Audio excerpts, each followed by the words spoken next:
好了。哎，处理超来处理，我随便看你没给的啊。အဲ့လိုဖျားကိုကတ်ဖို့อ่ะပြန်ပြင်ရတာအဲ့လိုပြင်ရစုစုပေါင်းတော့6နာရီထု6နာရီထုပါဒီအထုပ်သေးနဲ့ဘယ်နှနာရီထုอ่ะဒီထုပ်တဲ့1နာရီထုอ่ะဒါနဲ့1နာရီဟိုဘက်ကအထုပ်ကြီးနဲ့9နာရီဟုတ်ပြီဟုတ်ပြီဟိုရွှေပြင်ကန်နဲ့ဒါပြီးရင်ပြီးတော့ဒီဇိုင်းညှက်မယ်ညက်ဟုတ်ပြီဟုတ်ကျေးဇူးပါဟုတ်ကဒီနေ့ဝင်ဝင်ရလောက်ရှိဒီနေ့ကိုပါဟိုလာဒီနေ့လုံးဆင်းမယ်တနေ့လုံးနေတော့ဆန်လို့ပြောလိုက်အေးပေါ့ဝင်ဝင်ပေါ့1000လောက်1000လောက်ရတယ် Our daily wages get 15,000 checks by making gold leaf package at Shuininzi gold leaf factory gold leaf workshop the cup coconut shell sinks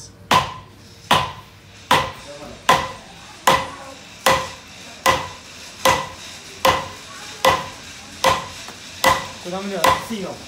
ဟုတ်ပါစီအကုန်လုံးထဲမှာရွှေရှိဟုတ်တယ်ရှိဟုတ်ပူနေလား heat တလုံးလေးပြန်ပြောင်းပြီးတော့9နိုင်ဆက်ထူပါ after 1 hour beating it transferred to the bigger package and another 5 hours to beat yes ဒီကျိုးလေးကတော့ရွှေဆိုင်လေးတွေပြီးလို့ရှိရင်ဒီကျိုးလေးနဲ့ပြန်ပြီးတော့ပတ်ပြီးတော့ထုတ်ပြီးတော့မြန်မာပြည်အနှံ့တရားကိုဖြန့်ဝေတာဖြစ်ပါတယ်မဟာမုနိမြတ်စွာဘုရားကြီးဖြစ်ပါတယ်မန္တလေးမြို့မှာတည်ရှိပါတယ်ဓာတ်ပုံရဲလို့ရပါတယ်လို့အပေါ်ကရွှေရတယ်တော့ဘက်ကဓာတ်ပုံရဲပါလို့ဆရာရဲ့တယ်လားဟုတ်ကဲ့